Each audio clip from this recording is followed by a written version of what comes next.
Welcome to r/entitled people, where we share stories from your lives about people who think the rules don't apply to them, and they should get what they want. Thank you friends for subscribing to the channel, and for so many likes. And today we have 3 great stories, so subscribe, hit the like button, and let's begin. The first story.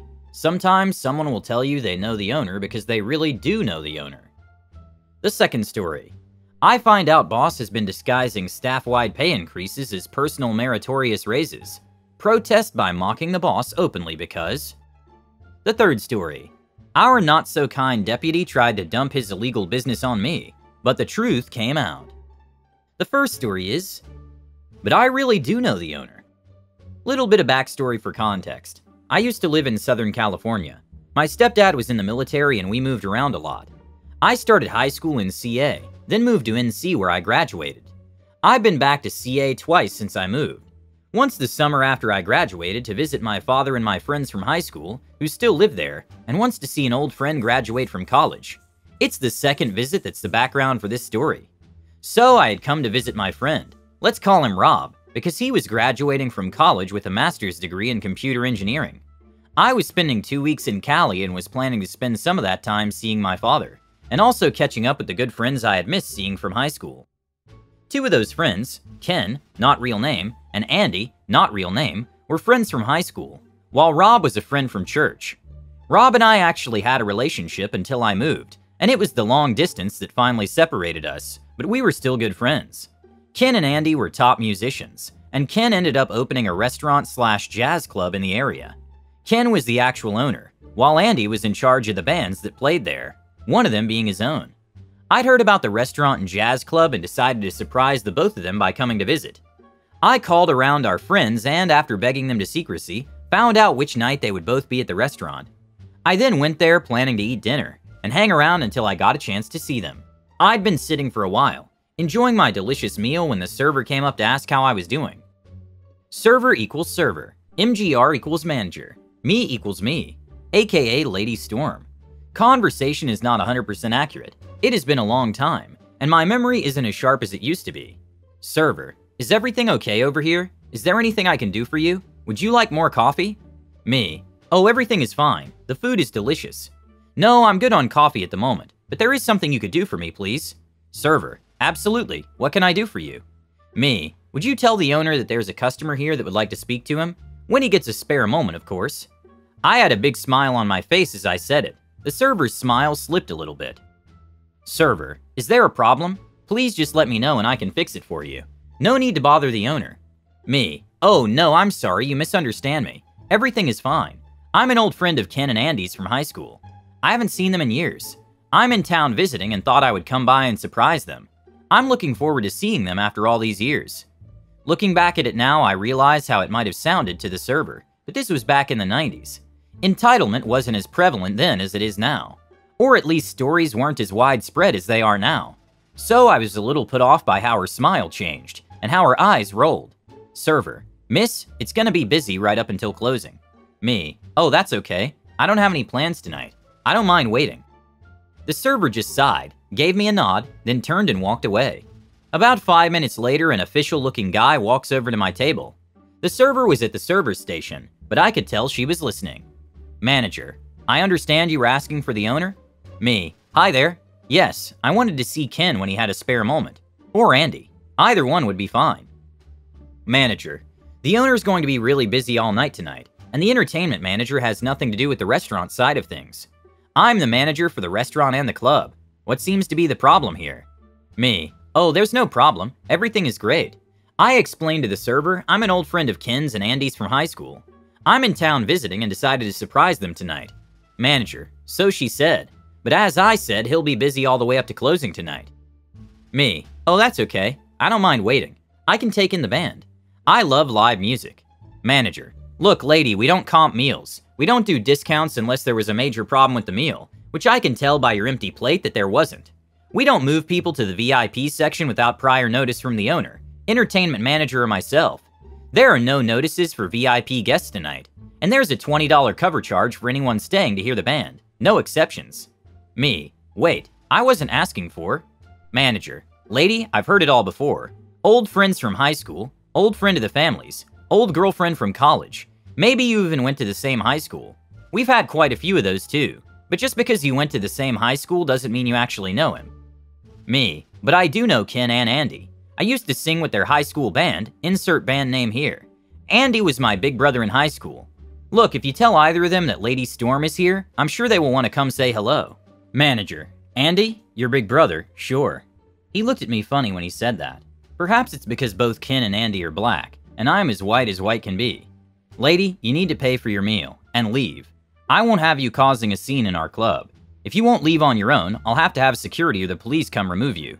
Me: wait a second, how am I causing a scene? I came to this place to see my old friends from high school. I don't think I've caused any problems for the server. I haven't complained about anything. I'm perfectly capable and willing of paying for my meal, and the cover charge too. But I'm not leaving until I see Ken and Andy. They're the whole reason I came here to eat instead of somewhere else. Manager: I'm afraid you leave me no choice. Server, will you please go get security? As the server was heading off to get security for the manager, Andy was walking to the sound booth, which is next to the server station. I saw him and stood up. Me: yo, Andy. Andy turns around to see who was yelling at him and saw me. The manager turned to look at him and watched as Andy's eyes got big and round, and a big grin spread across his face. Lady Storm? Suddenly he jogs over, picks me up and spins me around in a great big bear hug. Andy: Lady Storm, what the hell? I didn't know you were in town. When did you get here? How long are you here for? Why didn't you call me? If we'd known you were coming, we'd have reserved a spot in the VIP section for you. He turns to the manager. Go tell Ken to drop what he's doing and get out here. Tell him Lil Sis is in town and came to see us. He turned back to me. Ken is gonna be shocked as hell to see you. Manager: Lil Sis? You actually know this lady? Andy: Yeah, she's an old friend from high school. She moved after her sophomore year. We haven't seen her in like, what, 8 years? She's the singer you've heard in half the demo tracks from our insert band name here days. The manager did go and get the owner, and a few moments later I was getting my second bear hug of the night. My meal did end up being comped, cover charge was waived, and I did find myself in the VIP section for the rest of the night. I actually did try to pay for everything. Ken and Andy wouldn't hear of it. Ken and Andy ended up calling their wives. They both married their high school sweethearts, and the 5 of us were up almost until dawn catching up together. It was a fantastic night. To be completely fair, the server and the manager both apologized profusely for their assumptions. I did understand and forgave them, telling them it was good they were watching out for my boys. But it does go to show you not everyone is a Karen.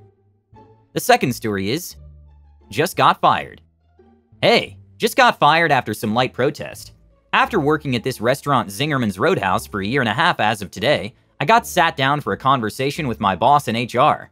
The end result, since I knew I'd be fired, was me finally speaking my mind to these 2 parasites, letting them know that they're effing cowards for shrinking away from a conversation about wages, that I find their behavior disgusting. So I've worked as a line cook for 18 months to the day at this place. I primarily worked pantry, did a lot of time on fry, and started to learn sauté. I started at $14 an hour and got bumped up to $15 when I started fry. Little did I know 2 weeks later everyone was being moved to $15 regardless, so I didn't actually get a meritorious raise. Worked for a while longer, kept putting in hard work, was training somebody, big mistake. Never trained someone without being compensated for doing so, and I found out they were being paid $17. This is how I found out everyone was now making $17. But our head chef had been telling people he was giving out $2 raises individually, as opposed to the general pay increase it was. I went on PTO a while for my wedding, and an hour before I got back to work, I was texted I'd be training on sauté. I assumed, another mistake, have this conversation prior to any labor, that we'd be having a conversation about a raise since I'd be learning yet another position. I quickly decide I'm not cut out for sauté though, as our setup for it is counterintuitive. Boss gives me $1 an hour anyway for putting in hard work lately. At first I'm appreciative until it turns out once again, everyone is now at $18, all under the pretense of being given individual meritorious raises. Further, my head chef schedules me for grill without asking me, and when I confront him, he informs me that's what my raise is for. I tell him I'm not comfortable doing so without my pay now reflecting my training on the whole line. He tells me that if that's how I feel, I'll work one station, and we won't need to talk about wages again.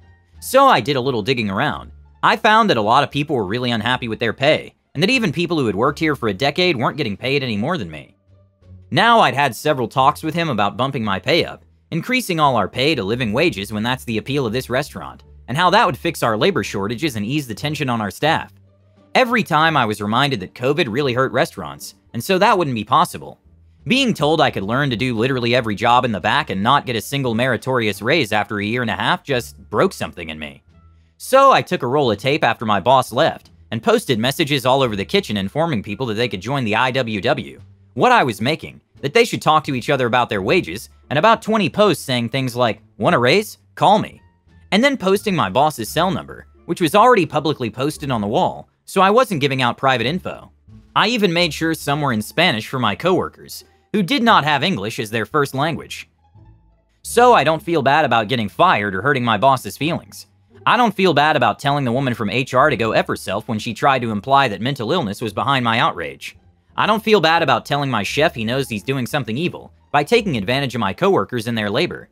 I hope he doesn't sleep right ever again unless he realizes what he's done. I know I made more at this place than a lot of restaurants pay, but slightly less abominable is still abominable, and all laborers everywhere deserve a living wage. Not close to a living wage, not almost sorta a living wage, an actual living wage. And the last story is the time I got my manager sacked. So for a little backstory, this all happened 17 years ago, 2004. At the time, I was working as a support worker in a residential home working nights 3 hours. I had a manager who, for her position, was really kind. Let's call her kind manager. And my deputy manager is not so kind deputy. Every time I worked at night, not so kind deputy would come into the care home, and at the time I thought it was just a normal check for sleeping staff. But it should only be taking place once a few months. Huge red flag, but no concern was raised. Every single night I worked, not so kind deputy would turn up at the home, go to the office and stay there for a few minutes before saying goodbye and leaving. So one night, not so kind deputy came 3 times in one night, giving me lame excuses. I forgot my passport, I forgot details for a form, I needed to pick up a document and so on. I let her in all 3 times, still not suspicious or raising concern about any of it. The morning she came 3 times, I was called into the office just before the end of my shift by kind manager, and she asked me to unlock the safe where we kept the client details and cash. I told her I didn't know the code for it. In a stern voice, she instantly told me I was lying. I said I wasn't, and that same argument went back and forth. She then grabbed a paper showing me records of money going missing every single time I did my night shift. I instantly knew who it was taking the money. The karma. Kind manager asked who else it could be, and of course I pointed out that every time I worked, not so kind deputy would come in, and that in fact she came up to 3 times earlier. She was instantly summoned to the office. After being questioned, she instantly broke down and admitted to being the thief and swore to return the money. It was later found out that she was stealing the money to support her drug life and she got dropped from her position. Since then, kind manager begged me not to file a complaint on false accusation, as they had already built a case on me before even investigating what was really happening. In the end, I didn't file the complaint, but I did get to pick my shift times and days, so it was a win-win situation. Note, they instantly came for me because not so kind deputy tried to blame it on me, but it totally backfired, haha. Thanks for watching, hit the like button and subscribe to the channel. Have a good day.